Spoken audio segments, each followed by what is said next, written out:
Hello, good people. Welcome back to the Kuhb Games YouTube channel. We've got the first Pac-Man content, I believe, since Pac-Man to 1K. Actually, I don't think I've even played any matches of Pac-Man since Pac-Man to 1K, except for working on this iteration of the deck. Got a little burnout on it, but happy to be back with Pac-Man. Happy to be doing something a little fresh with the deck. Probably going to do this like the DMOC launch video, where I'm going to go a little bit in depth and just talk about the deck for a while. Talk about, what brought me here, the ideas behind the cards, give the reasonings behind different inclusions or exclusions, stuff like that. But then I will show a replay afterward to show the ideas behind the deck actually working out in practice. And I think I want to do a little bit more content like this, sort of sprinkled throughout. I know you all like to see a lot of, jumping out on the ladder with some hype decks, playing some matches. I still love that too, but having sort of in-depth talks about some of the things I'm working on feels a little fun to me from time to time. So maybe a little bit more of that in the future, but let's go ahead and get into this. So you'll notice, if you've already been looking at the deck lists, this is quite a bit different than a lot of Pac-Man lists, but it also has a lot of similarities and a lot of things that you're used to seeing in the Pac-Man list on this channel. You'll notice the first thing is Protector of Sanctuary. This is where I started. I actually was just sitting down thinking one day, I'm like, I love this card. I really want to play it. Why can't we play it in Pac-Man? So I took the idea from the Madcap Panda Burn list. Shocker, I took an idea from Madcap. Go figure. But yeah, I started with Protector of the Sanctuary. I'm like, I actually started with Spell Shield Type 8 in the deck. I was actually giving that card another shot. I know I've been a hater of it in the past. I've softened a little bit on it. But I just decided, if we're going to play Protector, we'll play these Desert Sunlights. And I opted, just threw two in the deck just to see if we could see them early. And from there, Desert Sunlight is very good with the jars. So Morphing Jar was already in the Pac-Man deck, so we can just leave it in there. We can also add in a Cyber Jar, another card that I've been down on a little bit in Pac-Man, but in this version of the deck, I do like it. We are actually looking to do more powerful things with this list. We can still play the tempo game. We can play the lockdown game, the burn game, stuff like that, but we also have a power element, and Cyber Jar helps out a lot with that. And just, combining with Desert Sunlight, Cyber Jar can help us take out really any problematic monsters that we need to, or just really kind of force the issue, find ourselves some good cards if we need to come back. Obviously, Cyber Jar gives our opponent 5 cards as well, but sometimes all you need to do is find that one extra lock piece, find that Solemn Judgment, find that Wave Motion Cannon, or, like Cyber Jar can find you a Lakuta, a Golem Sentry, a Morphing Jar, something like that, or even a Moth, and you can be off to the races with that. So that's kind of the idea there with the Cyber Jar. Morphing Jar, of course, does combine well with Protector of the Sanctuary. If you are able to flip up Morphing Jar while this thing is face up, your opponent discards their hand and does not draw a single card, whereas you still get to draw all 5. So very, very powerful interaction there. Also usable with Desert Sunlight. So you can sort of do that at instant speed. Say you have your Protector of the Sanctuary face down, you have your Morphing Jar face down, you can flip up Desert Sunlight. It flips up both of them at the same time. Your opponent can't Solemn Judgment either piece. So if they didn't Solemn Judgment the Desert Sunlight, you are going to get the Morphing Jar effect with Protector of the Sanctuary face up, and it's going to work out for you. Another interesting thing to talk about with Morphing Jar, and this is actually one of my favorite interactions with the deck, is a lot of times turn 1, you can just go like Morphing Jar, set a bunch of cards, and if one of your set cards is Desert Sunlight, you can just flip it up in your opponent's standby phase. And they've drawn their 6th card. Well, now they have to discard all 6. They only draw 5. So you've gone plus there. You set all of your cards, so you've gone plus there. And you sort of make up for this -1 that happens with the Desert Sunlight in a really, really big way. And that adds something to the Pac-Man list that we really didn't have before. And that is just an auto I win button. It's, not the most consistent thing. Like Morphing Jar is limited, Protector of the Sanctuary is limited. They are both searchable with Giant Rat and Sangan, and we do play 3 copies of Book of Moon to flip down the Morphing Jar as well as a Tsukuyomi here, but they are both limited cards, so we're only playing 1 of each, so that doesn't come up that often. In the Desert Sunlight, turn 1 with the Morphing Jar on the play doesn't come up too often, but it is an I win button when it does happen. So it's really, really nice to have. And like, Morphing Jar and Protector of the Sanctuary are both powerful cards on their own. So you don't need them in tandem to really get the power out of the cards. It's just when they are used together, you probably win the game because they are that powerful. Another interaction with Desert Sunlight and Protector of the Sanctuary, of course, if your opponent plays an Upstart Goblin, Pot of Greed, Graceful Charity, Jar of Greed, something like that, you can flip up Desert Sunlight in response, flip up your Protector of the Sanctuary, and it just fizzles the card, goes onto the graveyard, wasted Pot of Greed, wasted Graceful Charity. Very powerful there. Very good at keeping Turbo from drawing through a bunch of cards. Of course, they're playing, you know, multiple Decoichis, Pot of Greed, Graceful Charity, Upstart Goblin. A lot of lists are playing 3 copies of Jar of Greed now. So Protector of the Sanctuary, just really, really good there. And Protector of the Sanctuary for one more interaction that makes it good in this deck. Really good with level limit area B. You can play this out and then just summon it and it goes to defense. You've got a 1900 butt sitting there. Your opponent's not going to be able to draw extra cards while you're sitting here racking up cards with Des Lakuta, Morphing Jar, Cyber Jar, stuff like that. It can be really big and really hard to deal with. Also worth noting, the Protector of the Sanctuary works very well with Ceasefire, the card that we already want in the Pac-Man deck. So that's sort of where I came from. I know that's a little that's a little in depth for just like a starting spot, but as I thought about it more, I'm like, yeah, this makes a whole lot of sense. And then branching off from the Protector of the Sanctuary and the Jars, Desert Sunlight, very obvious inclusion with that is Magician of Faith. I tried Mask of Darkness as well. I don't think it's quite as good for several reasons. I think, well, one, your spell cards are just better than your trap cards. Mask of Darkness can get back Ring of Destruction, Ceasefire, and Solemn Judgment. Yeah, those are all very, very powerful, but Magician of Faith can just bury your opponent very quickly under Pot of Greed, Graceful Charity, Delinquent Duo. It can get back Floodgates. It's very, very good with Swords of Revealing Light. It's good with Book of Moon, a card that this deck wants to play anyway. You can get back your level limit. You can get back Wave Motion Cannons if your opponent has gotten rid of them. And then I actually opted to play a cheeky little removal card in Offerings to the Doomed to go with the Magician of Faith, just as a repeatable removal spell. I've actually liked this card quite a bit. I know I've talked about it from time to time. People have brought this up. They're like, well, you know, you can play -1 cards in this deck. You were already playing Magic Jammer, and you were already playing Divine Wrath in the side and stuff like that, and you draw a bunch of cards with Des Lakuta. Why not just play Offerings to the Doomed? And it is a card that I've liked, so just another card to go with the Magician of Faith. And obviously, branching off, when you have Magician of Faith in your deck, and you've got this Morphing Jar sitting here, enter Tsukuyomi. Another card that I've been down on the Pac-Man, well, not like super down on in the Pac-Man list.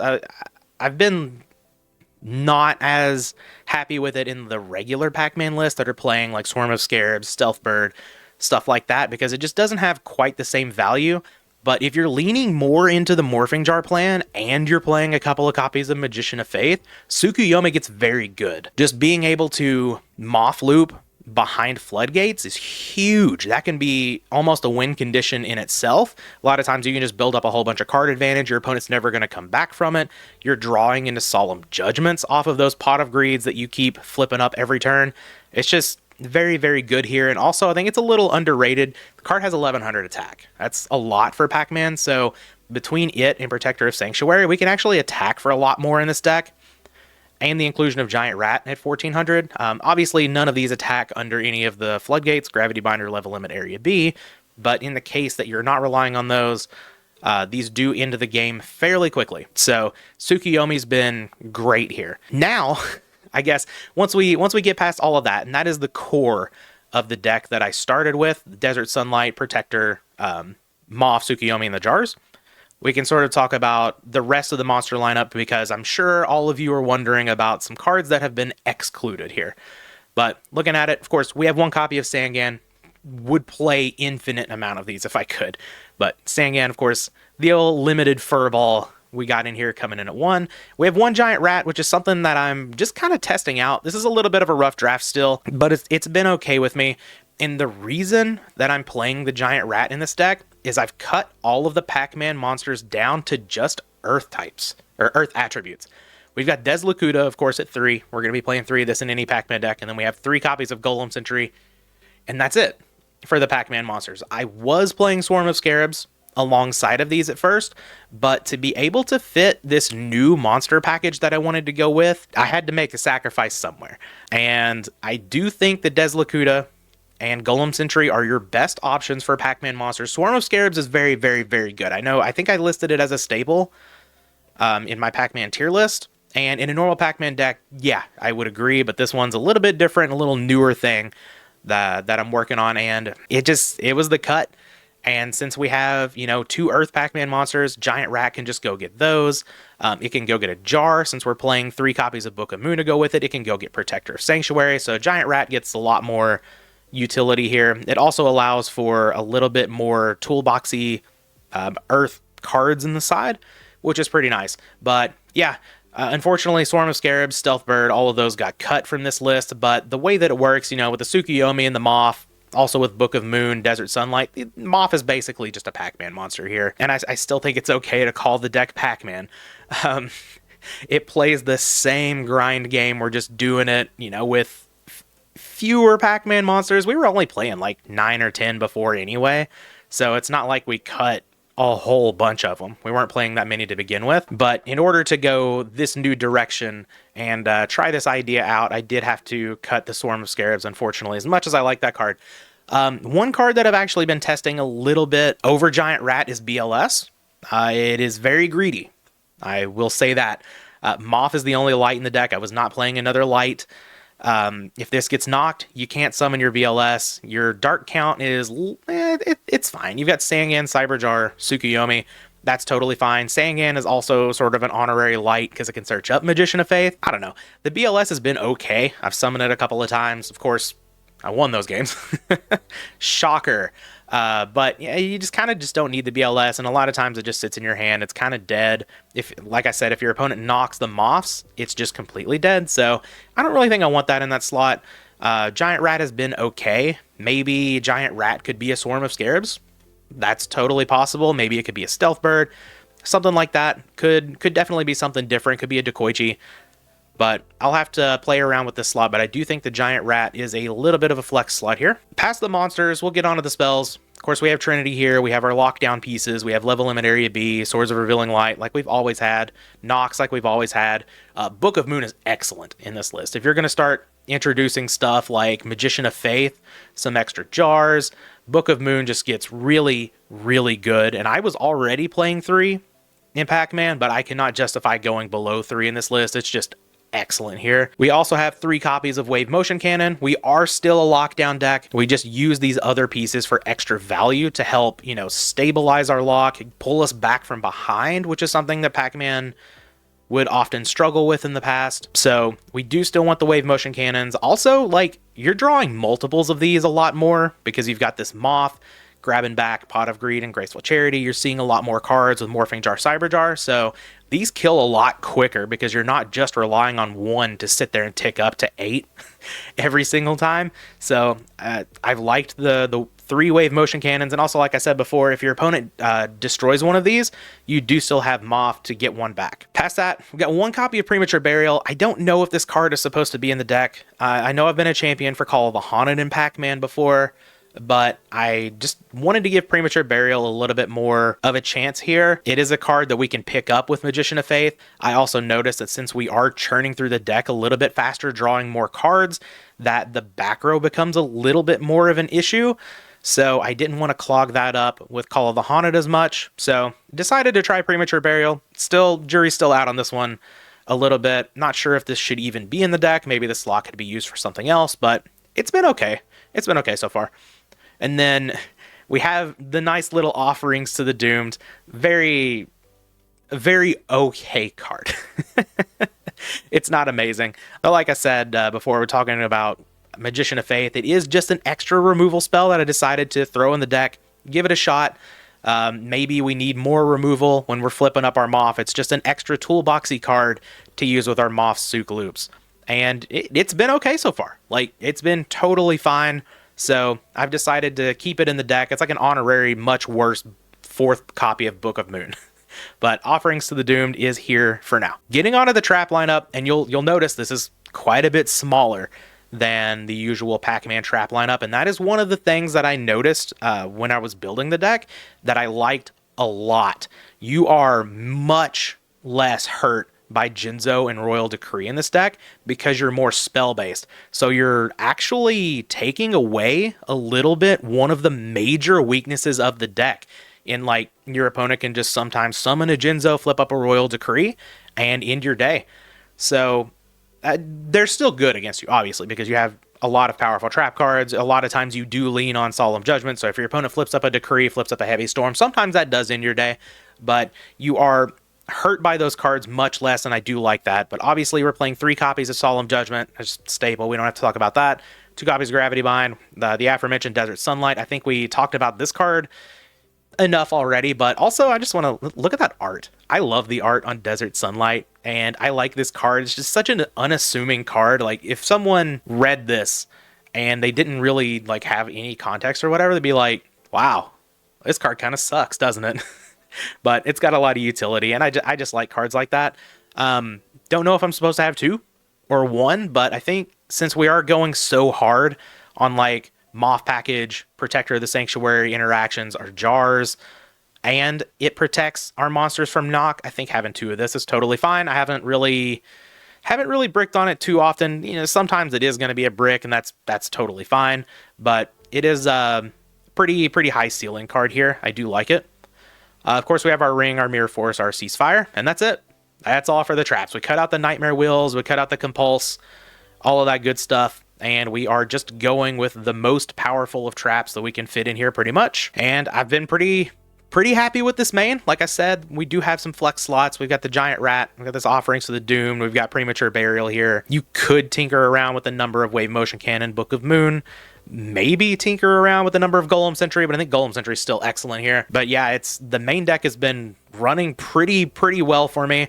A lot of the matches that I've lost have been due to, just my mistakes, sort of trying to adjust to playing a different style of Pac-Man deck. It does play a little bit differently, but yeah, the feel of this being a pretty decent direction to go has been pretty awesome. We will get to the side, which is still a little bit of a work in progress because we do have a whole lot of pieces in the main deck that have moved around, but I am opting for Kinetic Soldier here.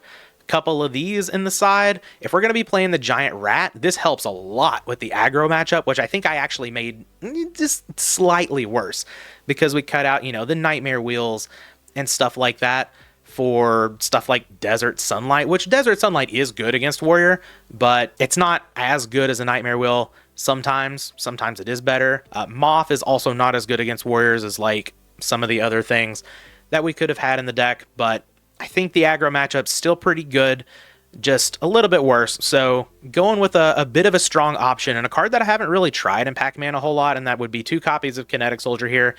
I have had a Big Shield Gardener here. Never really came up for me a whole lot, but I do like the Kinetic Soldiers, especially with the Giant Rat. Just helps a lot with the aggro matchup, specifically Warrior. I've got 2 copies of Morphing Jar number 2 right now. Like I said, we're going really hard on jars. Every match that I've played against Reasoning Gate recently, I've just won by deck out. Just like every game. It's been pretty sick. But I haven't tried Morphing Jar number 2 out. I've been a big fan of Jowgen in the past against Reasoning Gate. But like I said, we cut out some of the Nightmare Wheels and some of the ways to protect the Jowgen. So I think Morphing Jar number 2 may be a little bit better in this list. I have it at 2 right now just because I want to see it more often, just to give it its proper test and get some reps with it in the RGT matchup. Yeah, pretty fun card. Always love having pretty much all the jars that I can fit in the deck. They're really cool, but this could definitely be played around with. Maybe we don't need it at all. Maybe we cut it down to 1, but 2 for now, just for testing purposes. Of course, I've got 1 copy of Breaker, 1 copy of Tribe, 1 copy of Exiled Force, just 3 really good cards. Exiled Force obviously can be found off of Giant Rat, which makes it even better. So putting it in the side here, I still like to bring it in on the draw against Turbo, stuff like that. Also, just very good against the Jinzo decks, control decks, anywhere we want to bring it in, really. This card could actually be in the main. Maybe this is supposed to be over Giant Rat or something. I could totally see that, and that's something that I'll probably mess around with in the future just to test out. But Breaker, you know, really good against Decree. That's pretty much where it's coming in, and against Burn, because you'll notice I don't have a whole lot of Burn hate in the side anymore. I've kind of just like, Burn is still a bad matchup, but I'm just kind of like, you know, I've got generic cards that are good against it. I won't play as much dedicated Burn hate, so Breaker is coming in there now. Same with Tribe. Tribe, Catch-All, just a little bit more powerful copy of Exiled Force in some ways. Good against those Jinzo decks, good against the decks playing a whole lot of monsters, good against the aggro decks, and also good against Burn. So pretty happy with Tribe here. We've got 2 copies of Mind Control in the side. I've been very happy with this card against Turbo. Used to not be that big of a fan of it, but I love it now. So packing 2 copies of Mind Control still. MST, Decree. Decree and Burn, basically. I know I've mentioned that the deck is less weak to Decree and Jinzo, but I mean, if your opponent's going to bring them in, you may as well bring in a couple of answers to take care of it. And that way you're not weak to them at all, because you just clear them off the field. We do still have our copy of Curse of Royal. I've got Chain Disappearance in here still, though I'm starting to slip on this card a little bit. It was very impressive there in testing for a while, but who knows if it'll actually stay. We have our 1 copy of Needle Sealing. This card's nuts in this deck. I love Needle Sealing. I guess it's a little less good because it's not as good with a face-up, you know, Protector of the Sanctuary, Giant Rat, or something like that, but that's okay. Needle Sealing still very good here. Good against Burn, good against RGT, good against Control. Just a very versatile, good card. I have my 1 copy of Wall of Revealing Light still here. I just like this card against mostly the Mystic Swordsman level 2 decks. Just another answer that says you're never attacking with that card. I like it. So here it is, 1 copy of Wall of Revealing Light. And then I do have 1 copy of Solemn Wishes. This card I've been a big fan of in the past in Pac-Man. I know a lot of lists I've played 3 full copies, and sometimes in the comments people are like, do you really need 3? Like you're missing out on opportunities for siding for other decks. But the Burn matchup for the other side of like the other kind of the Pac-Man deck, the regular one that you're used to seeing with the Swarm of Scarabs and stuff like that, really struggled against Burn. Whereas this version, I've actually been doing pretty well against it. I've still got it in here at 1. It is sort of 1 dedicated Burn answer. I do think Burn is still a pretty bad matchup for the deck. But yeah, that's why I've got 1 copy of Solemn Wishes. I think it's one of the best cards that you can use in the Pac-Man deck for Burn. So it's here. It's now. Solemn Wishes to round out the deck. But those are my basic ideas here. I've played more than just ladder. I've taken this through an entire Slifer. I made the finals and got sacked out of my mind. Petty can attest to this. I was like, hey, I'm playing the Slifer finals. And he jumps in, and it was one of the most one-sided matchups I have ever played. Other than playing like FTK decks or something like that. So outside of the major sack, it kind of blew through some good players in the Slifer. And one of the replay that we're going to be watching in this video is from that Slifer. So made the finals of a Slifer on its first go. It's, you know, nothing too impressive, but that is, you know, a little bit heightened competition, I suppose. At the time of playing this, I'm already 1-0 in another Slifer with the deck. So I'm not just playing ladder matches with it. I am running against some better players to see, you know, just how good this idea can be. Because I'm honestly not sure. Even though it's felt very good to me so far, who knows? We are a Pac-Man deck after all. Maybe this isn't worth it. Maybe we go back to the regular Pac-Man. Maybe we try some other avenues. This is just an idea. Like I said, still a little bit in the rough draft stages, but it's been so fun and so cool so far that I definitely wanted to bring it to you all and explain sort of where I am with this, because it feels good, right? But yeah, hopefully I can get some more good competition and get some more testing on this, and maybe we can push Pac-Man a little bit more. You guys know I love the deck. You know I'm going to keep playing it. So yeah, let's get into that replay. All right, replay here. We are in round 2 of the Slifer that I was in, playing against Frost Pro here.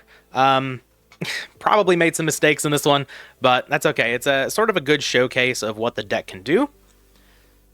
And let's get into it. We are playing against Chaos Control. I'll let you all see the opponent's hand, though obviously I didn't have access to that information, but it's nice to look at here. The opponent is going first, and I have a hand, I would have loved to have been on the play with this, just be able to throw out level limit area B, summon Protector of the Sanctuary in defense, play out a wave motion cannon, but like we don't have a Solemn Judgment or any protection for these, so a Heavy Storm could really get this hand. It's not the best, but our opponent is going to try to help us out here. They play card destruction, and we're going to get a fresh 5. I was a little annoyed at the time. I'm like, well, you know, I really wish I could have had that Protector of the Sanctuary. That's okay.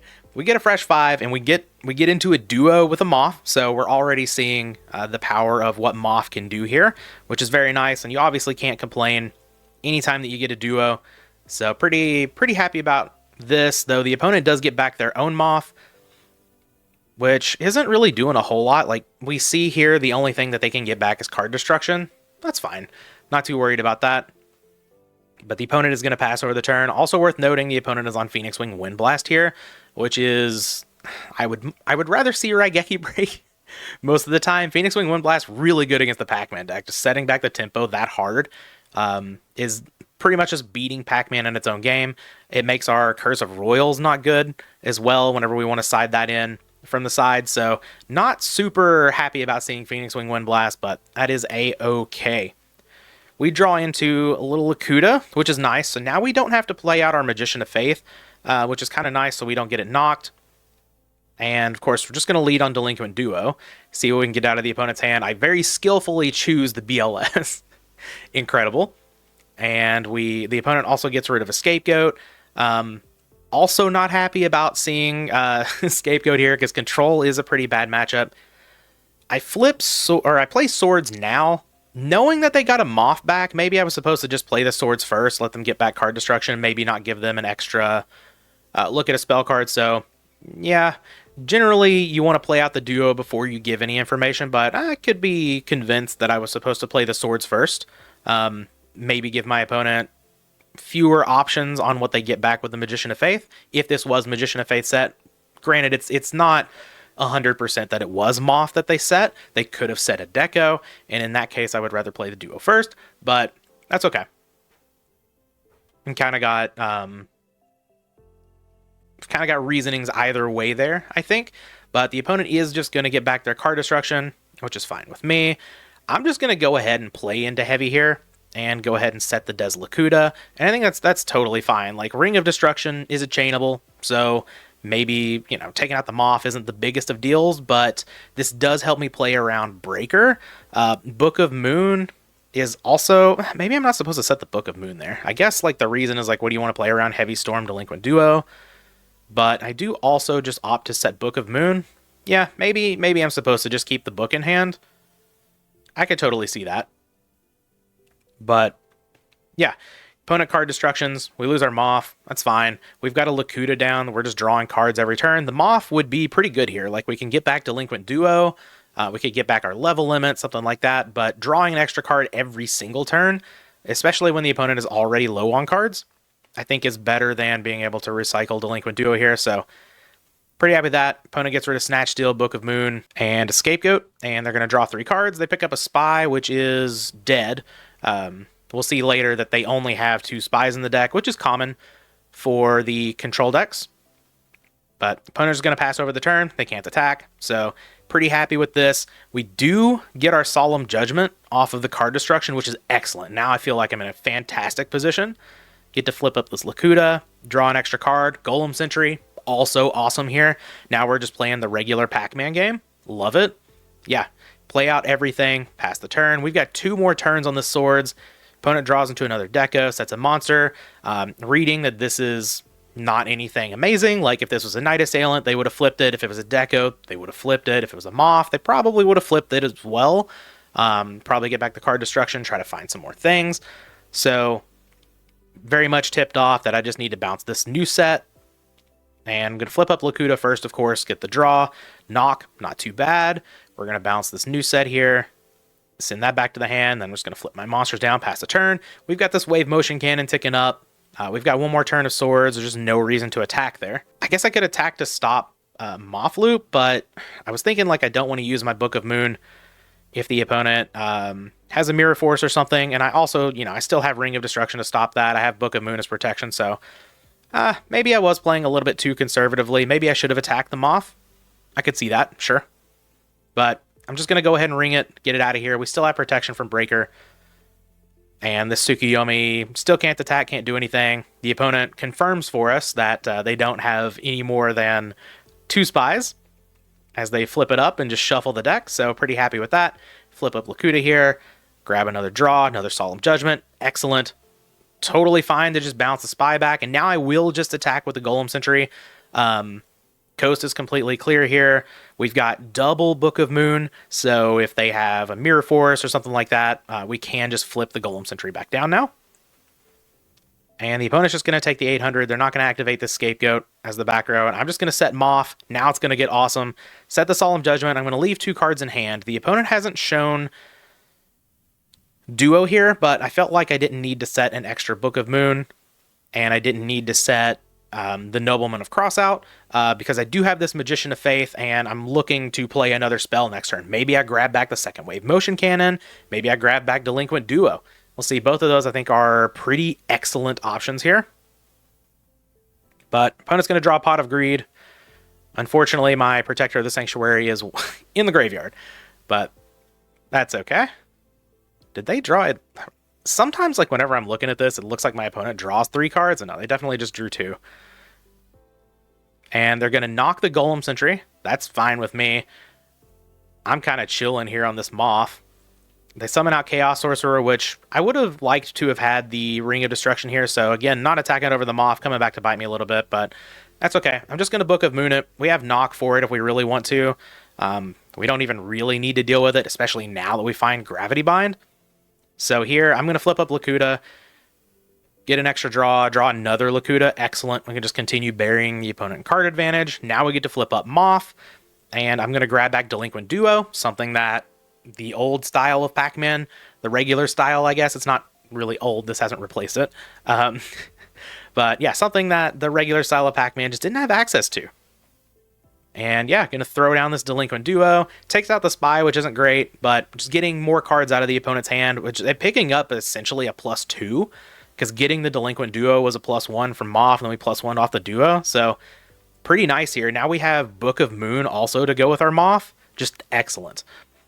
I'm actually going to knock the other face down because I don't care about the Sork anymore because of Gravity Bind. And yeah, I'm just going to set Lakuta, set both of my cards, pass the turn. The opponent flips up Sork. They're going to try to get rid of Moth, but here comes Book of Moon flipping it on down. So Moth just looking insane here. Of course, Des Lakuta also pulling its weight. We get to flip up a couple of these. We draw into a Pot of Greed, which is nice.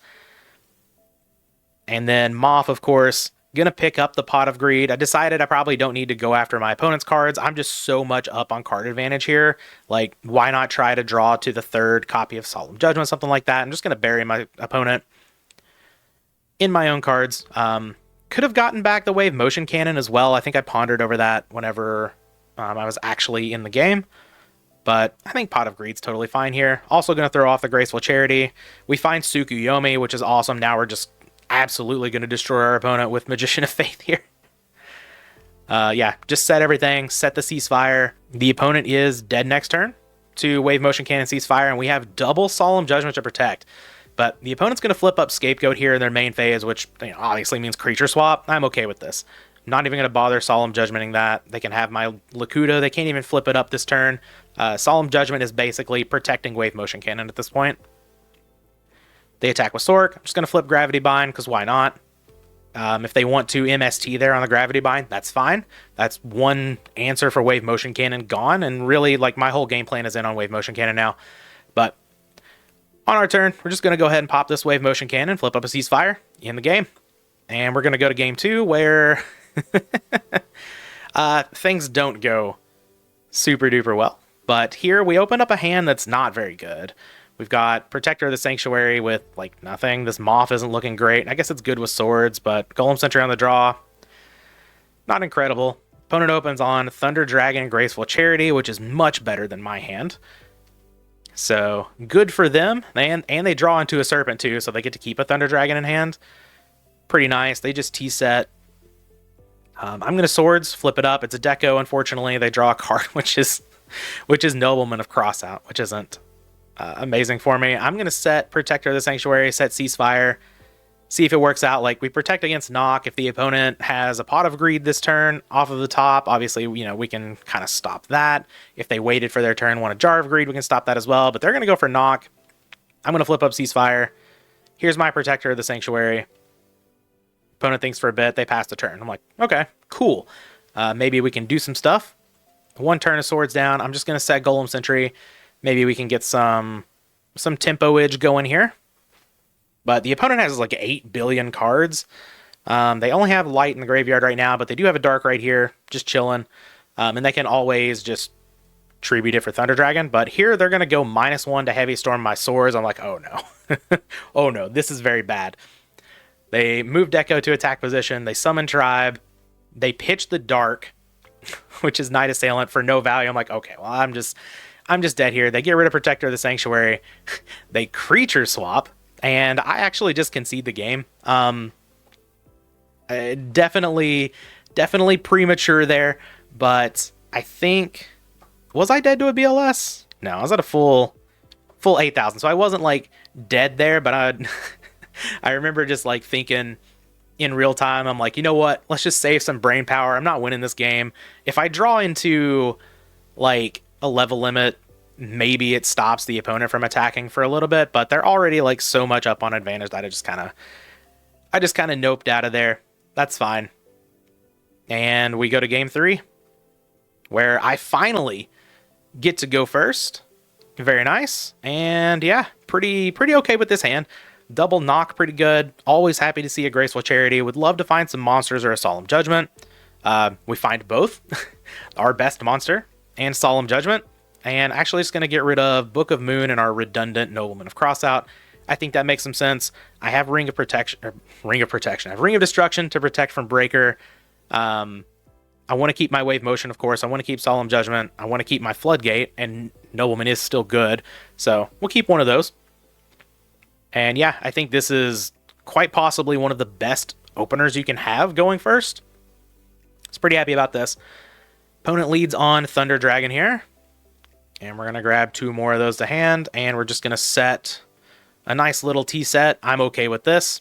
Not even having to use any of my interaction is A-okay with me. I'm going to start drawing cards. I'm going to start ticking up Wave Motion Cannon. I have Knock for your face down monster. Everything just going to plan here. I even draw Book of Moon to replace the Book of Moon that I discarded off the Graceful Charity. Sick. Let Lakuta get on in there. Attack for 500. I'm just going to reset it. No need to set the Book of Moon here. Like I said in the other game, we're drawing so many cards here. I'm just gonna leave a slot open. I've been a little bit more on the side of not clogging up my spell and trap card zones. So I think that's totally fine. Opponent draws into a Mind Control, which is, yeah, I mean, there's nothing I can really do about that other than Solemn Judgment, and that is not what I'm going to do. So I'll just let my opponent have an extra draw. It's totally fine. They do draw into the duo, so it would have been nice to set the Book of Moon or the Mind Control, but that's okay. That's okay. Get my Lakuta back. The opponent not doing too much damage there. I'm just going to flip Lakuta down, flip it up, draw a card. I think I opt to attack here. I hit the thinky face. Yeah, I do opt to attack here. Just in case it is a Moth. I learned my lesson from game 1 already. I didn't want to lose to potential, like, flip up Moth. I guess it's not, well, Mind Control is pretty good here. Yeah, flip up Moth, grab Mind Control, and just keep doing that with a Tsukuyomi. That'd be a little annoying. Now, I do have the ring, but also learning from game 1, don't really want to have to ring the Magician of Faith, whereas I can just save it. And so, yeah, pretty happy with how that turned out. I'm going to set Golem Sentry because I don't care if my opponent Mind Controls that, of course. Here, the opponent's going to try to Snatch Steal Deslakuta, and this one I care about very, very much. And I think about it for a little bit. I actually just Ring of Destruction it, opting to keep my Solemn Judgment around. You really don't want to minus like this if you can help it. Having to ring your own monster to protect from Snatch Steal is not amazing, but that shows why, you know, like Snatch Steal and Mind Control are actually quite good against this deck. You can just like get the monsters flipped up, and then you throw the Pac-Man player off of their tempo. And yeah, it's going to be pretty good for the opponent, but they do throw down the Mind Control now, and they're going to flip up Golem Sentry, and that is not really what they want to see. It's not doing anything. It is in defensive position, which is fine. Here we see, in the standby, opponent's actually going to activate Phoenix Wing Wind Blast and bounce my Wave Motion Cannon. I don't care about that. Cool. Use your resources that way. You have no cards on the field. I've got all the tempo. I've still got my Floodgate with a Solemn Judgment. Excellent. I have a Magician of Faith that I can get back Graceful Charity with. Mind Control. Nobleman of Crossout. I'd feel really, really good about this position. So just going to set them off, set Needle Sealing. And I think this is one of the things about Magician of Faith too that I really like after playing with it more in this deck. You just have options. Like, if you're flipping up Desla, you're drawing a card off of the top of your deck. You don't get to choose anything. Now, Moth requires setup, whereas Desla can just sit there and draw cards and bury your opponent in card advantage without the setup, other than needing, some sort of protection on the field because it's got a little body. But, I mean, once you start getting stuff in your graveyard, if I need to draw more cards, here's Graceful Charity. If I need to deal with a face-down monster and I'm not sure Mind Control is going to work, here's Nobleman of Crossout. If I need more protection, here's Book of Moon. Incredible. Moth, I should have been playing a little bit more, and I did. I actually tried it out in the regular versions of Pac-Man, and I don't know. I just didn't like it too much, but that's okay. I have learned the errors of my ways. But here I'm just going to flip up Moth. I am going to grab back that Graceful Charity. Obviously, there's no reason to pick any of the other cards. Let's just get the best one here. Opponent giving a little think, and they're actually going to Phoenix Wing Wind Blast again, sending my Golem Sentry to the top of the deck. So, I don't know. Like, they're bricking us on one draw. They're making sure we draw Golem Sentry, but, like, they've used 2 Phoenix Wing Wind Blasts here. I'm not sure. I get the one on Wave Motion Cannon a little bit more. I don't know about that one. If someone has any more intel on why that was great, I would love to know. But here, I'm just going to pitch Wave Motion Cannon. Kind of in on this Sangan. I think, in hindsight, that was a mistake. I think I probably should have just kept the Wave Motion Cannon, but, Sangan is very good here. It's actually pretty good with the Needle Sealing, so I don't think it's, like, actually that big of a mistake, and I don't think it's really that obvious of a mistake either. But I think maybe just keeping the Wave Motion Cannon after double Phoenix Wing Wind Blast is gone. You can protect from Heavy Storm. I guess I don't really have an answer to Breaker just yet. So, maybe like Breaker, third copy of Wing Blast, or Raigeki Break, whatever they're playing as their third, plus MST, plus Heavy Storm. Maybe that's enough that where I'm just like, let's just grab Sangan. I'm so far ahead. This helps me get into, whatever I may need. The problem is, like, the opponent can have monsters to block it, like Tsukuyomi, Gravekeeper Spy, stuff like that, but maybe it's okay. I'm definitely keeping the Pot of Greed either way, that's for sure. So, Pot going to draw into Offerings and Swords of Revealing Light. I'm okay with that. Let's just get in for 1,300 here. And I'm going to set the Offerings. I'm going to go ahead and play the Swords. The reasoning behind this was maybe I'm able to find another copy of Book of Moon, find Tsukuyomi to go with the Magician of Faith. So rather than my opponent being able to take it out now, I can just play out Swords, which is totally fine on its own. And, well, I'm not playing around Duo here. So, I guess the only reasoning was maybe I find a Book of Moon, find the Tsukuyomi, and don't let my opponent attack over the Magician of Faith. I mean, it's totally fine. You can make the argument to keep this in hand, but I think it's all right. Sort of a borderline decision here. Opponent draws into a Chaos Sorcerer, which is not online. Oops, all lights in the graveyard. And they're just going to set a monster. That's fine with me. Draw into Desert Sunlight. Not incredible. I'm just going to attack with Sangan. We hit the Gravekeeper Spy. The opponent draws out another Spy from the deck, which is actually good for me because we have Needle Sealing. So, move Moth onto defense here. Opponent draws a Dust Tornado, so I guess it was actually pretty nice to get Sangan here over the Wave Motion Cannon. All right, we draw into a Wave Motion Cannon anyway. And here I'm just like, you know what? Let's just ride this Swords out. There's no reason to really do anything here. Opponent draws Breaker. Fantastic. They're going to Dust Tornado, target my Needle Sealing. Unfortunately, they didn't summon the Breaker first. I would have loved for them to do that and be able to get that with the Needle Sealing, but this is pretty easy. Just flip Needle Sealing here. I lose out on my Moth that I was protecting, but that's okay.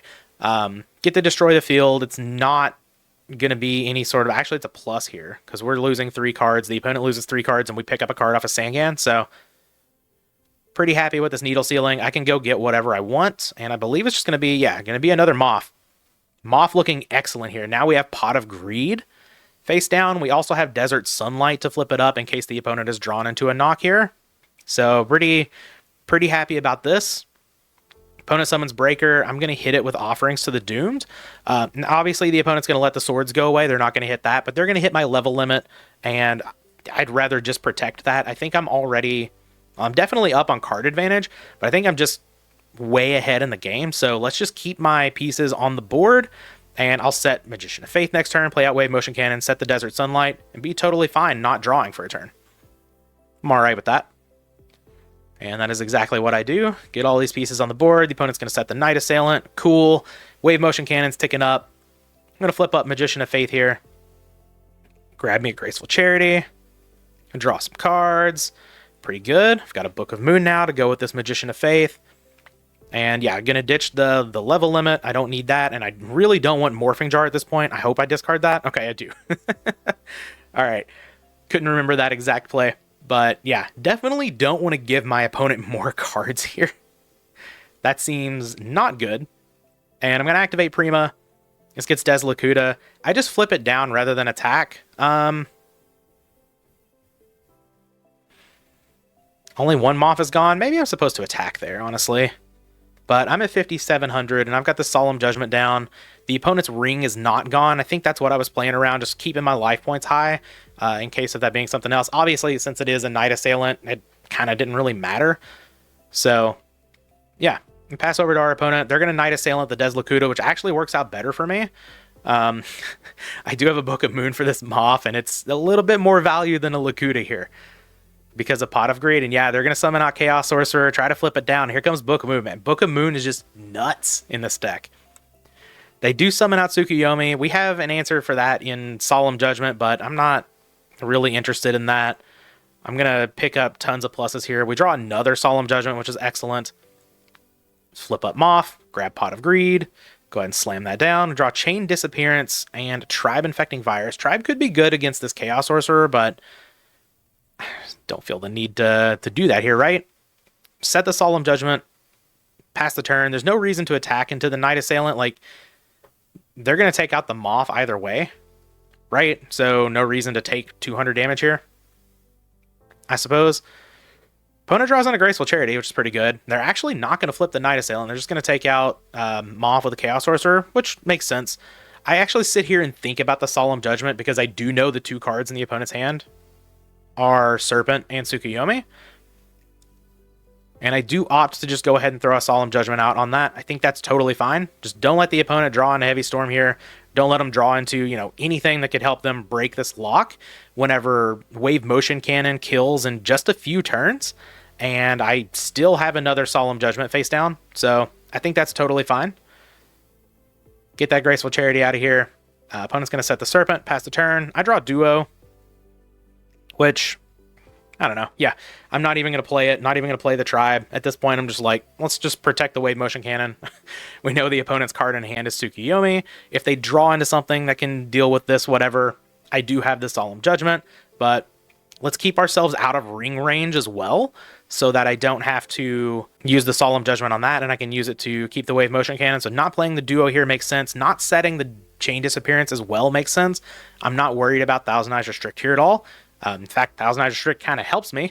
So not setting Chain Disappearance makes a whole lot of sense. Just maybe I draw into a third copy of Solemn Judgment. Would love to set that instead.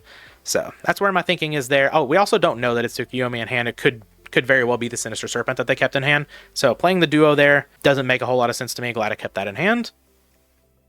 Opponent doesn't do anything. Passes the turn. We draw Protector of the Sanctuary, which is okay. Here, I decide to Duo.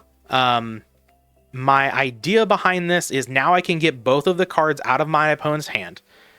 Wave Motion Cannon is lethal on the next turn. I know I'm probably not going to have to worry about anything on the field. I know that for sure.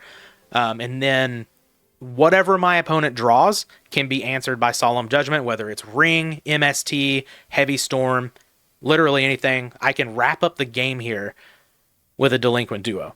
So pretty okay with throwing it out now. Opponent does discard a Night Assailant. They get back a Magician of Faith. I don't care about that at all. Like I said, any answer that they could possibly have here, I have an answer for. I'm just going to summon out Tribe as an extra blocker, I guess. I don't know. Get this Chaos Sorcerer off the field.